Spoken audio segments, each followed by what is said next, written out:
So it's my great pleasure now to turn over this mic to Robert Kim Farley. He's Director of Communicable Disease Control and Prevention for LA County. So he's really the one in charge of what's going on right now to make sure that LA stays safe in this area. He supervises the Acute Communicable Disease Control Program, the Immunization Program, the Tuberculosis Control Program, Veterinary Public Health, Rabies, the Public Health Lab. He has an immense amount of experience, both here, having worked previously with the U.S. Centers for Disease Control and Prevention and the World Health Organization, and he has an invaluable perspective to bring us both about Ebola and preparations to make sure the risk remains as very small as it is in LA, but also the other things like get your flu shot. So here's Bob.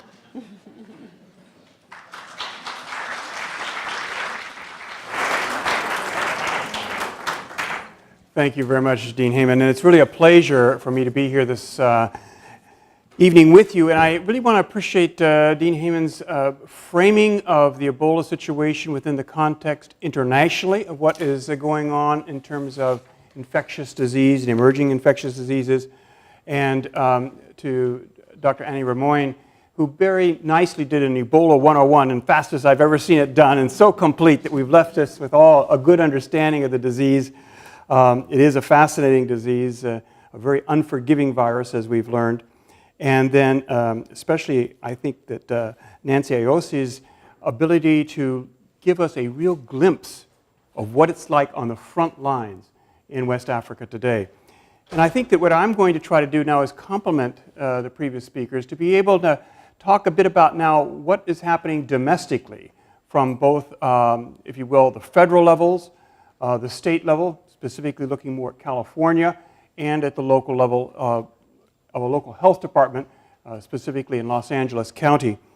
In terms of the Centers for Disease Control and Prevention, CDC, as you've all been seeing in the news, that they really are responsible for the overall guidance to the country for the issue of Ebola in terms of detection, guidance for quarantine and isolation, and guidance for travelers and people receiving visitors from other countries that have been Ebola-affected countries. I think the one challenge for CDC, and you've seen it in the news, has been the fact that the guidance often is changing based upon experience. So I think this is something that is challenging for us at state and local levels as well, as I'm sure it is at CDC, as they realize things, for example, like personal protective equipment that was mentioned, showing what was happening in Liberia.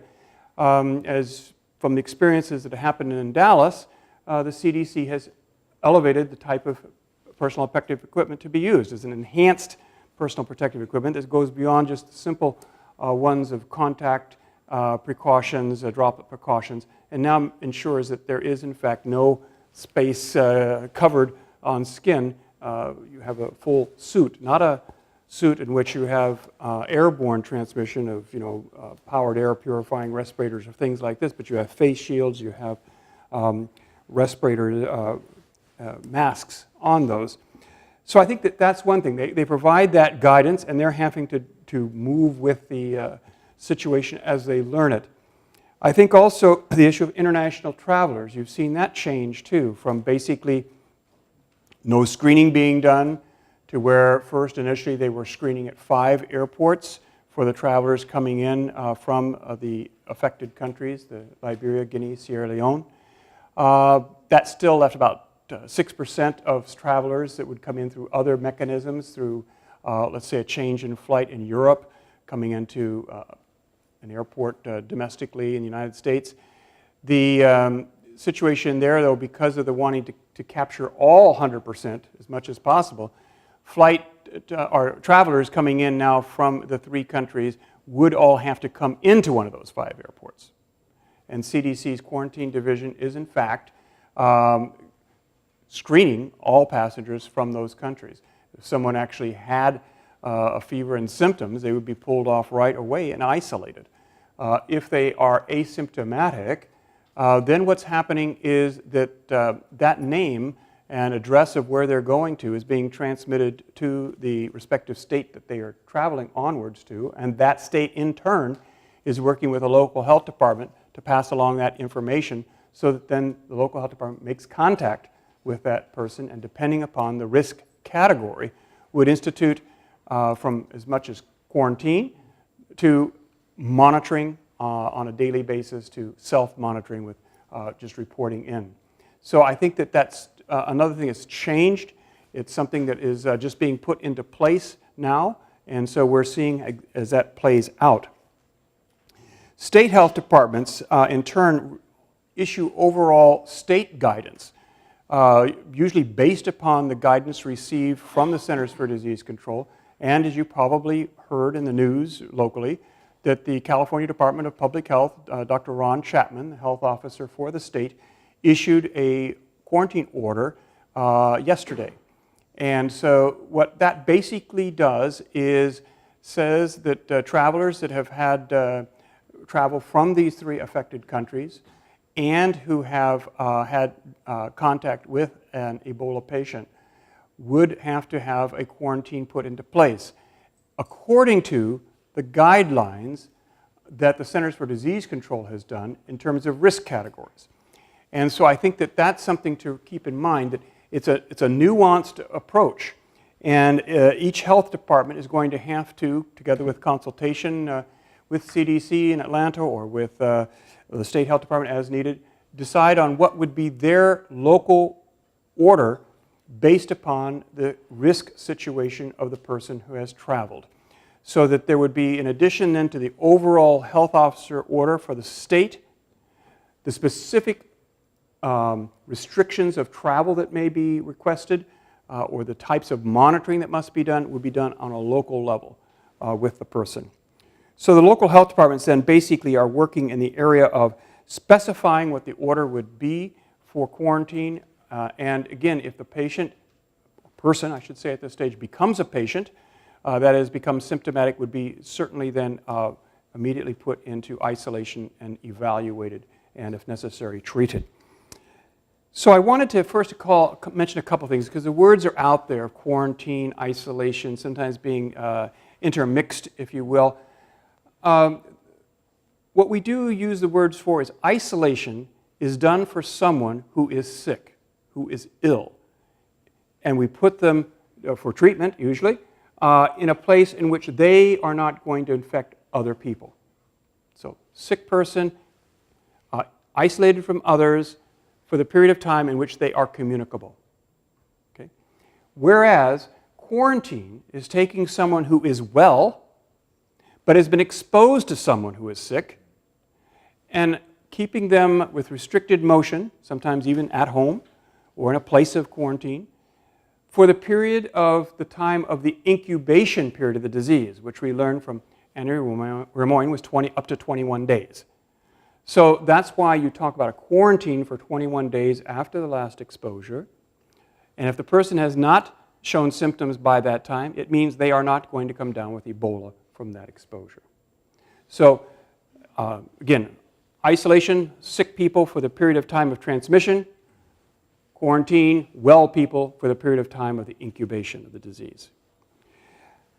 The risk categories that the CDC has delineated, basically there's 4 categories of high risk, some risk, low but not zero risk, and no identifiable risk. And so for the high risk, this is for someone who has been around an Ebola patient, and there has been, for example, for a healthcare worker, they were not adequately protected with PPE, maybe they got a needle stick, something like this. So that then, each of these categories has a symptomatic category. Obviously, if they're symptomatic and have had actual direct contact, that person is going directly into isolation. If they are asymptomatic, they would have highly restricted movements if they've had a situation where they've had direct contact without PPE to a Ebola patient. The next category down of some risk, this is having had direct contact with a patient, but with appropriate personal protective equipment. So the risks there's still some risk. It's not zero risk. There could have been a break in the PPE that you weren't aware of, for example. Again, if you are symptomatic, you can be put into isolation and evaluated. If you're asymptomatic, there would be what we call active monitoring, where the health department would actually go out and monitor your temperature. You'd be asked to take it at least a couple of times a day yourself for self-monitoring, and we'd be checking with you, but we'd actually actively go out. We might use other methods like Skype or things like this to be able to have a virtual visit, if you will. And there would be some individual assessment of the restrictions of activities in that setting. The low but not zero risk is basically someone who has traveled to an Ebola-affected country, but they've had no known exposure to an Ebola patient. Again, if symptomatic, they would be looked at and evaluated and isolated during that period of time. If asymptomatic, there'd be no restrictions on their travel, but that there would be sometimes some active monitoring, or at least direct monitoring of calling them on the telephone, self-monitoring during that 21-day period. And no identifiable risk category means basically that they have had no travel or exposure history. And so that basically if they were symptomatic, they'd simply have routine medical examination for whatever disease that might be. And if they were asymptomatic, that no action whatsoever would need to be taken. So I think I wanted to kind of wrap this up a little bit in terms of talking about some of the challenges that we face.